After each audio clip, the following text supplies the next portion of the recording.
एक अजून असं या ठिकाणी सांगतो की शासन तर धार्मिक शासन असतं. मी नवीन मानतोय असं काहीच नाही. पोलीस हा जो आहे, ही घटना घडल्यानंतर, पण ती घटना घडू नये म्हणून इथे असणारा पारायण करणारे हरिभक्त पारायण जे आहे, ही ती एक जिम्मेदारी उचलतात, स्वतःहून उचलतात. लॉ अँड ऑर्डर मेंटेन करावा अशी असणारी परिस्थिती आहे. मी अनेक वर्ष शासनाला असं म्हणतोय, आपण ह्यांना मानधन नाही.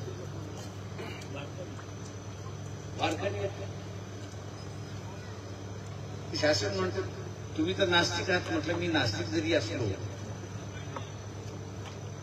ते राहू द्या म्हटलं होतं, पण म्हटलं इथले हरिभक्त पारायण काय करतात ह्याची मला माहिती आहे. समाजामधली शांतता, समाजामधली व्यवस्था, समाजामधला असणारा नीतिमत्ता आणि मानवतेने वागण्याचं हे जे समाज व्यवस्थेमध्ये कीर्तनाच्या माध्यमातून जे करतात, त्याचं कुठेतरी आपण असणारा बघितलं पाहिजे.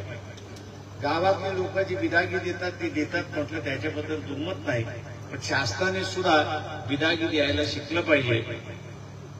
ही जर खरंच मी असं म्हणतो की धार्मिक सरकार असतं, त्यांनी हरिभक्त पारायण करणारे जे आहेत त्यांना महिन्याला 5,000 रुपये देणं काहीच नाही.